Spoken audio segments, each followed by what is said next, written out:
And we're back. Welcome to Another World Audiobooks. So excited to be chatting with you here today. I got a word for you. Phantasmagoria. It is a fantastic sequence of haphazardly associative imagery as in a dream or fever. So Phantasmagoria. So you can say like, wow, that piece of art is very evocative of Phantasmagoria. That's one way to sound fancy or insane, a little bit of both. Thanks guys for listening, for tuning in today. I did want to give a huge shout out to Dan, who reached out on Facebook and actually apparently somehow when I was uploading the audiobook files for I think it was Warlord of Mars, they got all mixed up, and Chapter 9 was completely missing, which is extremely unfortunate, so thank you, Dan, for bringing that to my attention, and as a reward, I did send Dan his choice from the Another World Audiobooks library for free, a free audiobook there. If you'd like a free audiobook, you don't even have to do that, like that kind of service. You can actually just go to the website, anotherworldaudiobooks.com, and request a free audiobook, and I'll be happy to send you anything in our library, so make sure to check that out, but thank you so much, Dan, for doing that. That's a very unhappy experience there if you have a book and you're missing a chapter completely and they're all out of order and jacked up. So got that fixed, thank goodness. But yeah, a huge shout out to Dan for getting in touch with me on Facebook for that. Also want to give a big shout out to at Transformation Activation on YouTube, who's been leaving comments and likes on videos and stuff. It means the world when I see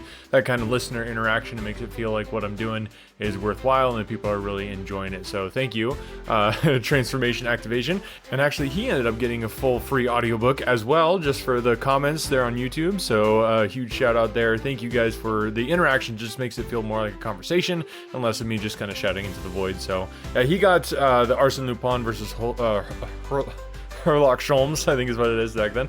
And then for Dan, I actually sent him the Christmas Carol audio drama, which it is getting toward that time of year, folks. I'm going to be republishing that. If you haven't heard it before, you're in for such a treat. The audio drama that we did, it's quite a while ago now, but it holds up. It is so good. I love all the audiobooks that I've done over the years, but that audio drama is probably one of the things I'm the most proud of. So looking forward to that once we get more into the Christmas season. Anyway, long introduction, but had to give those shout outs. Thank you to the patrons who support the podcast. It just means the world to me, and I'm so grateful for each and every one of you. If you want to support the show, go to anotherworldaudiobooks.com. There's all kinds of stuff to do there, but you're listening to the show, so let's get into it. That's one of the best ways to support the show is just listening to it. So let's do that. This chapter has a very cool little cameo that I think you're going to enjoy. Without further ado, I give you the next chapter of The Hollow Needle.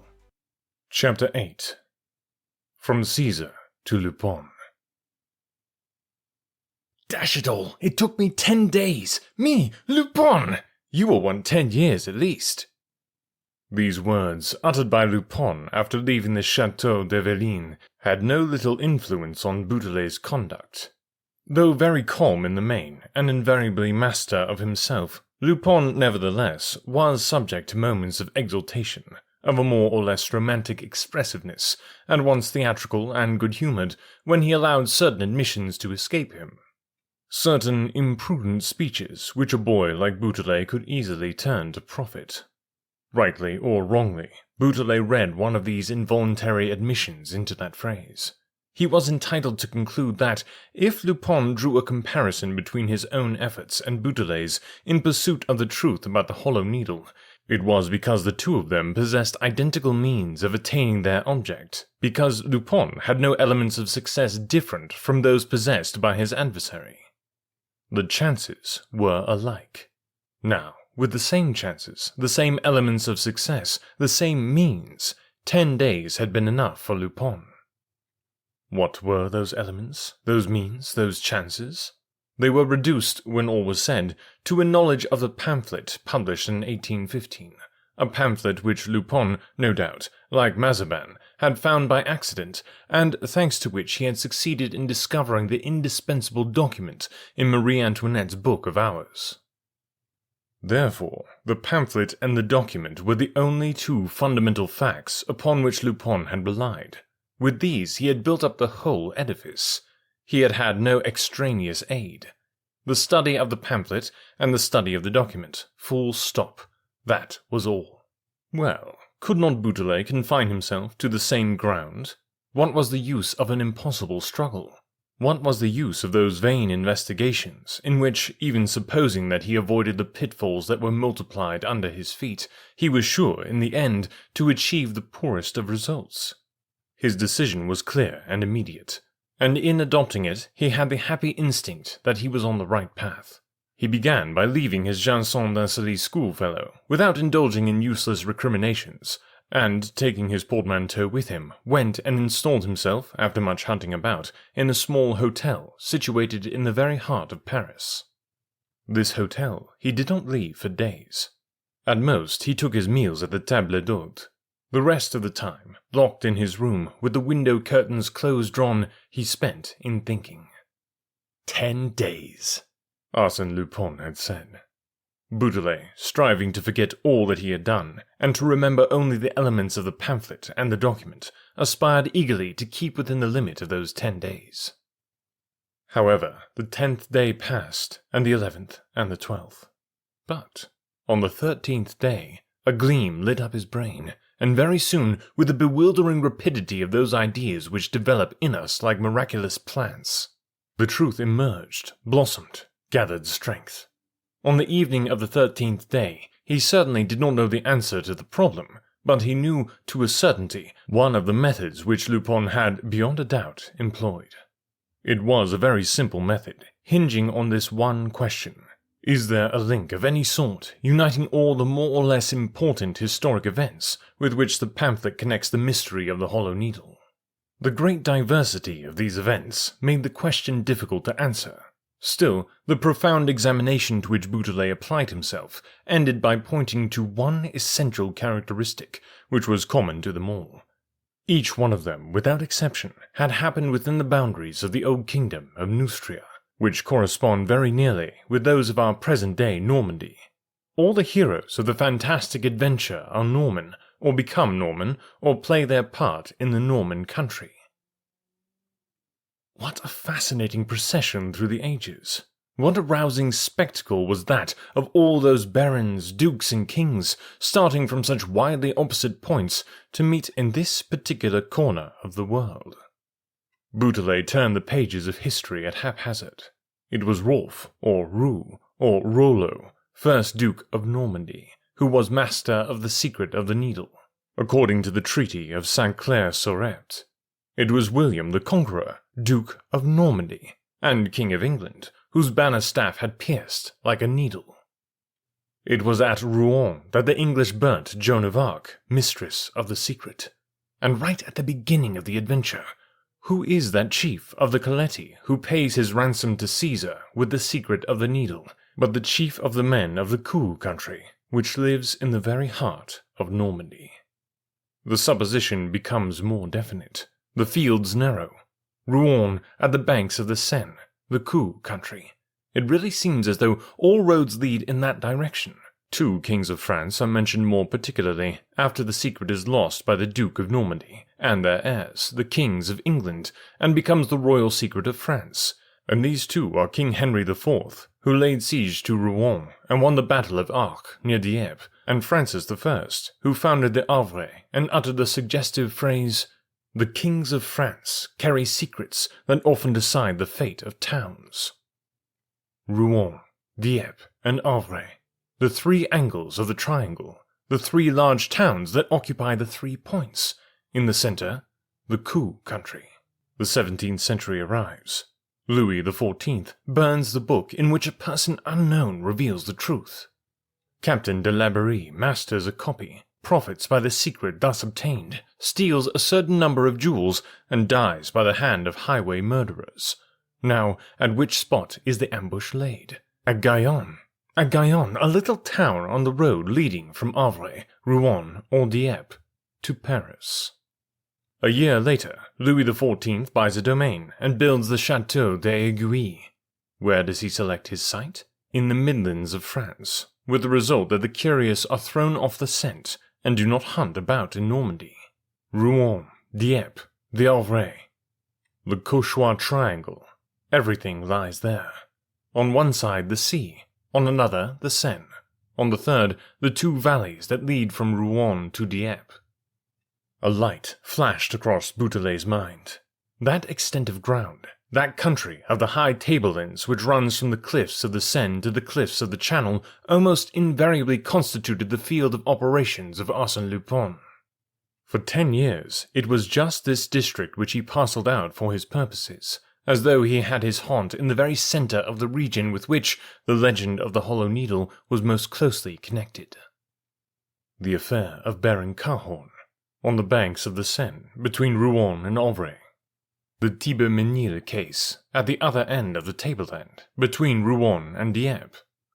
The Grouchet, Montigny, Crossville burglaries, in the midst of the Caux country. Where was Lupin going when he was attacked and bound hand and foot in his compartment by Pierre Onfray, the Auteuil murderer? To Rouen. Where was Holmlock Shears, Lupin's prisoner, put on board ship? Near the Auvray. And what was the scene of the whole of the present tragedy? Ambrumésy, on the road between the Auvray and Dieppe. Rouen, Dieppe, the Auvray. Always the Cauchois triangle. And so, a few years earlier, possessing the pamphlet and knowing the hiding place in which Marie Antoinette had concealed the document, Arsène Lupin had ended by laying his hand on the famous Book of Hours. Once in possession of the document, he took the field, found and settled down as in a conquered country. Beaudelet took the field.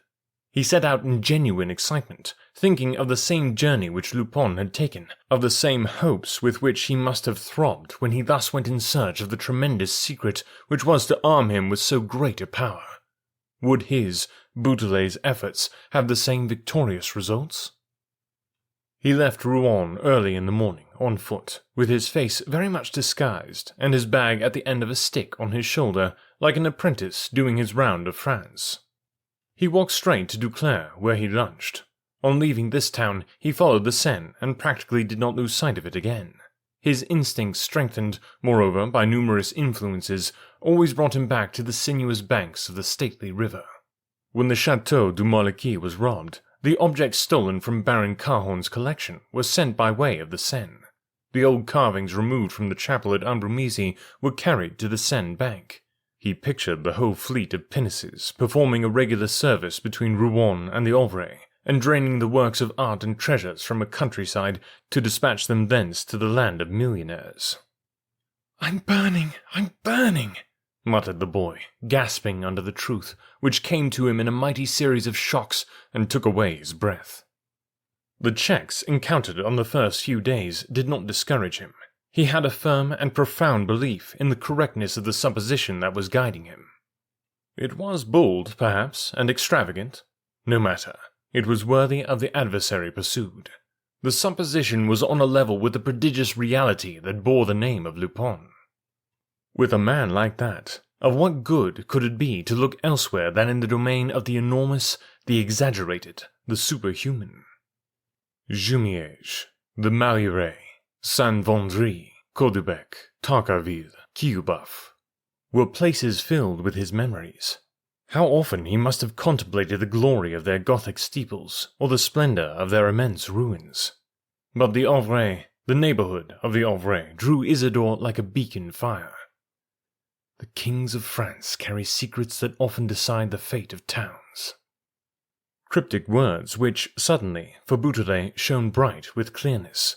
Was this not an exact statement of the reasons that determined Francis I to create a town on this spot, and was not the fate of the Auvray de Grace linked with the very secret of the needle?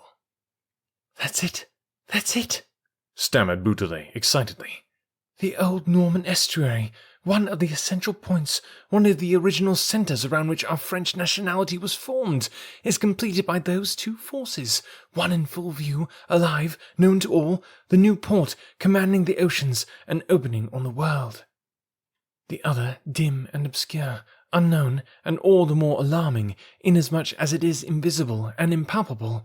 A whole side of the history of France and of the royal house is explained by the needle, even as it explains the whole story of Arsène Lupin. The same sources of energy and power supply and renew the fortunes of kings and of the adventurer."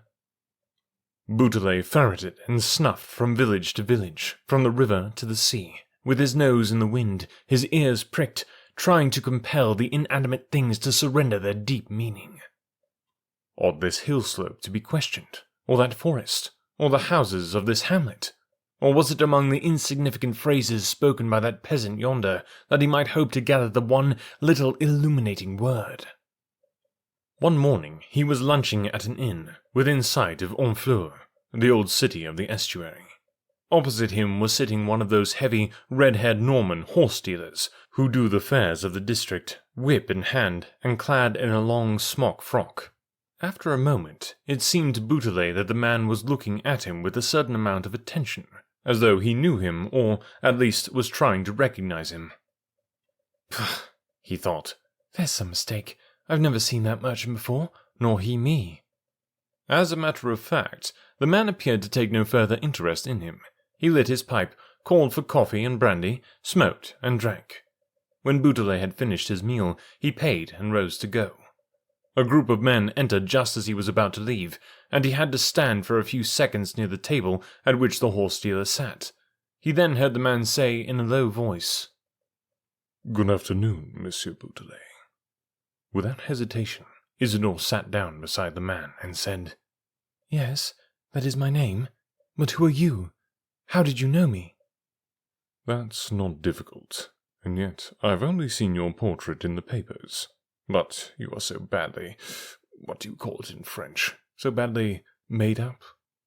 He had a pronounced foreign accent, and Beaudelet seemed to perceive, as he looked at him, that he too wore a facial disguise that entirely altered his features. "Who are you?" he repeated. "Who are you?" The stranger smiled. "Don't you recognize me?" "No, I never saw you before." "Nor I you. But think. The papers print my portraits also, and pretty often. Well, have you got it?" "No." "Holmlock Shears." It was an amusing, and at the same time a significant meeting. The boy at once saw the full bearing of it. After an exchange of compliments, he said to Shears, "I suppose that you are here because of him?" "Yes." So you think we have a chance in this direction?" "I'm sure of it."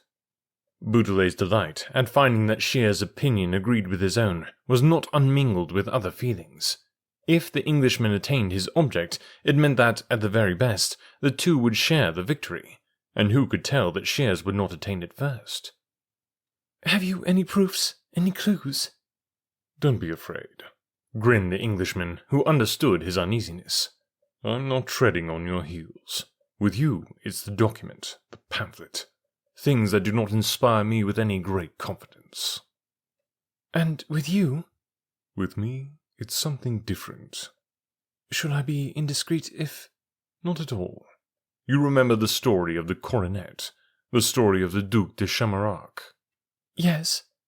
"You remember Victoire, Lupin's old foster-mother, the one whom my good friend Ganimard allowed to escape in a sham prison van?" "Yes." "I've found Victoire's traces. She lives on a farm, not far from National Road No. 25. National Road No. 25 is the road from the Auvray to Lille. Through Victoire, I shall easily get at Lupin." "It will take long." "No matter. I have dropped all my cases. This is the only one I care about. Between Lupin and me, it's a fight to the death." He spoke these words with a sort of ferocity that betrayed all his bitterness at the humiliations which he had undergone, all his fierce hatred of the great enemy who had tricked him so cruelly. "Go away now," he whispered. "We are observed. It's dangerous. But mark my words, on the day when Lupin and I meet face to face, it will be tragic."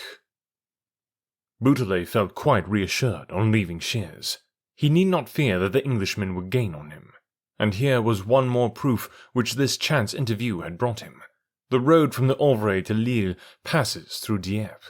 It is the great seaside road of the Caux country, the coast road commanding the Channel cliffs, and it was on a farm near this road that Victoire was installed. Victoire, that is to say, Lupin, for one did not move without the other, the master without the blindly devoted servant. I'm burning, he repeated to himself. Whenever circumstances bring me a new element of information, it confirms my supposition. On the one hand, I had the absolute certainty of the banks of the Seine. On the other, the certainty of the national road. The two means of communication meet at the Havre, the town of Francis I, the town of the secret. The boundaries are contracting. The Coup country is not large, and even so, I have only the western portion of the Coup country to search. He set to work with renewed stubbornness. Anything that Lupin has found, he kept on saying to himself, there is no reason for my not finding. Certainly Lupin had some great advantage over him, perhaps a thorough acquaintance of the country, a precise knowledge of the local legends, or, less than that, a memory. Invaluable advantages these, for he, Beautrelet, knew nothing, was totally ignorant of the country, which he had first visited at the time of the Ambrumisi burglary, and then only rapidly, without lingering. But what did it matter? Though he had to devote 10 years of his life to this investigation, he would carry it to a successful issue. Lupin was there. He could see him. He could feel him there. He expected to come upon him at the next turn of the road, on the skirt of the next wood, outside the next village. And though continually disappointed, he seemed to find in each disappointment a fresh reason for persisting. Often he would fling himself on the slope by the roadside and plunge into wild examination of the copy of the document which he always carried on him, a copy, that is to say, with vowels taking the place of the figures. Often, also according to his habit, he would lie down flat on his stomach in the tall grass and think for hours. He had time enough. The future belonged to him. With wonderful patience, he tramped from the Seine to the sea, and from the sea to the Seine, going gradually farther, retracing his steps, and never quitting the ground until, theoretically speaking, there was not a chance left of gathering the smallest particle upon it. He studied and explored Montiville, and Saint-Romani, and Octeville, and Gonneville, and Criquetou. At night he knocked at the peasants' doors and asked for a lodging. After dinner they smoked together and chatted. He made them tell him the stories which they told one another on the long winter nights, and he never omitted to insinuate slyly, "What about the needle? The legend of the hollow needle? Don't you know that?" "Upon my word, I don't. Never heard of it." "Just think, an old wives' tale, something that has to do with a needle, an enchanted needle, perhaps, I don't know." Nothing. No legend, no recollection. And the next morning he walked blithely away again. One day he passed through the pretty village of Saint-Jouan, which overlooks the sea, and descending among the chaos of rocks that have slipped from cliffs, he climbed up to the tableland and went in the direction of the dry valley of Brunevaux, Cap d'Andefer, and the little creek of Belle Plage.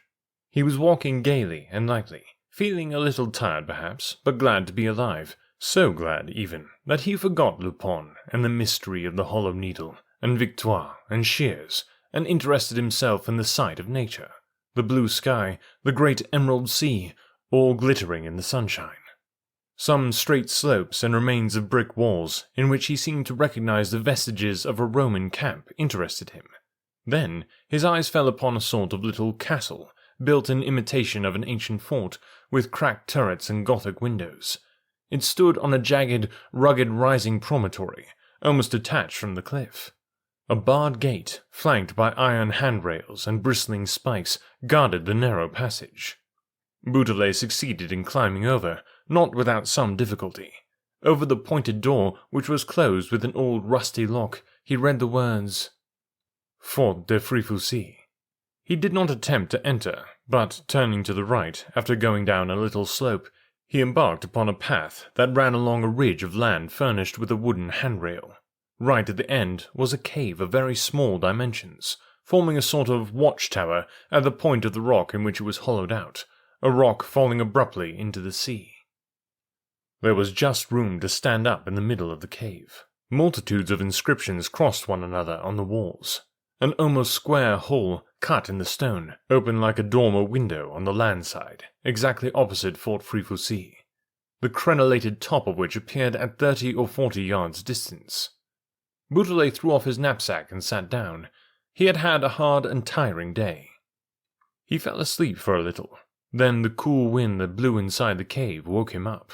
He sat for a few minutes without moving, absent-minded, vague-eyed. He tried to reflect, to recapture his still torpid thoughts. And, as he recovered his consciousness, he was on the point of rising when he received the impression that his eyes, suddenly fixed, suddenly wide open, saw.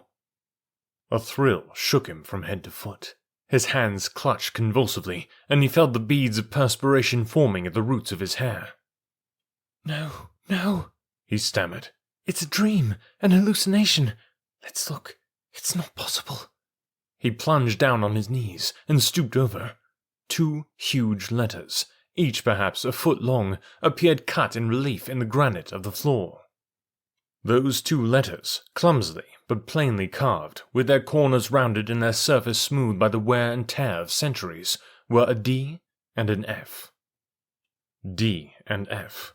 Oh, bewildering miracle! D and F, just 2 letters of the document. Oh, Beaudelet had no need to consult it to bring before his mind that group of letters in the 4th line, the line of the measurements and indications. He knew them well.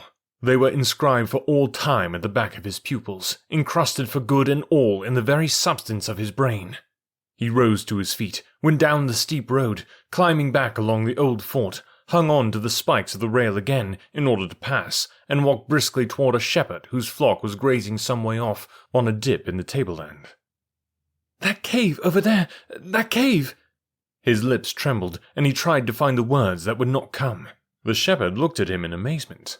At last Isidore repeated, Yes, that cave, over there, to the right of the fort. Has it a name? Yes, I should think so.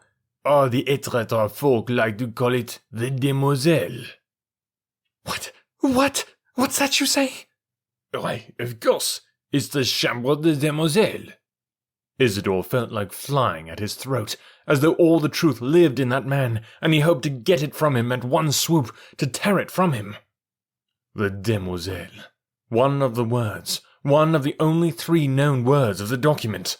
A whirlwind of madness shook Beaudelet where he stood, and it rose all around him, blew upon him like a tempestuous squall that came from the sea, that came from the land, and that came from every direction, and whipped him with great lashes of the truth.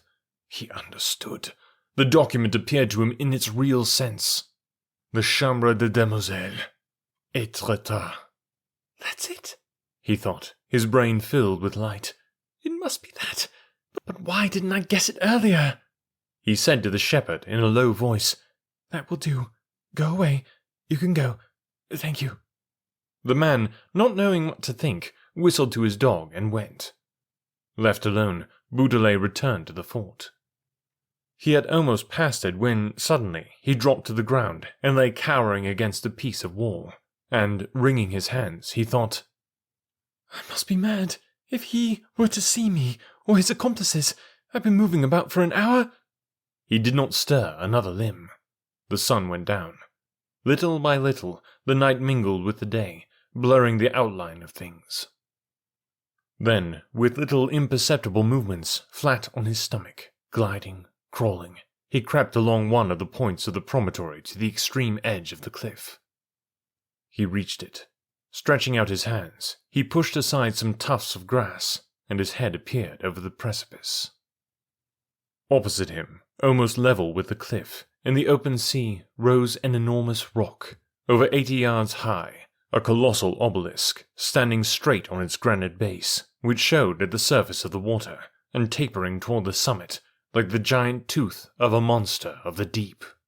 White with dirty grey white of the cliff, the awful monolith was streaked with horizontal lines marked by flint, and displaying the slow work of the centuries, which had heaped alternate layers of lime and pebblestone one atop of the other.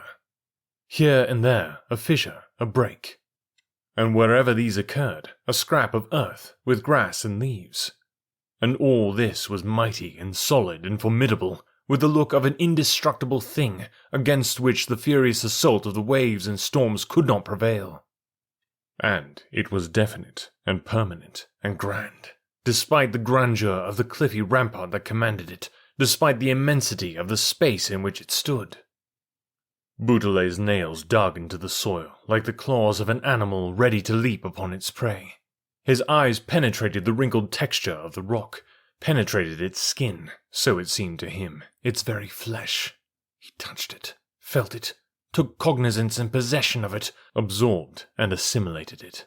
The horizon turned crimson with all the flames of the vanished sun, and long red clouds, set motionless in the sky, formed glorious landscapes, fantastic lagoons, fiery plains, forests of gold, lakes of blood, a whole glowing and peaceful phantasmagoria. The blue of the sky grew darker. Venus shone with a marvelous brightness. Then other stars lit up, timid as yet.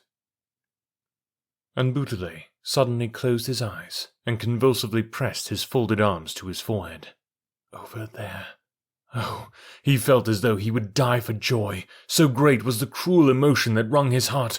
Over there, almost at the top of the Needle of Etretat, a little below the extreme point round which the sea mews fluttered, a thread of smoke came filtering through a crevice. As though from an invisible chimney, a thread of smoke rose in slow spirals in the calm air of the twilight. Aha!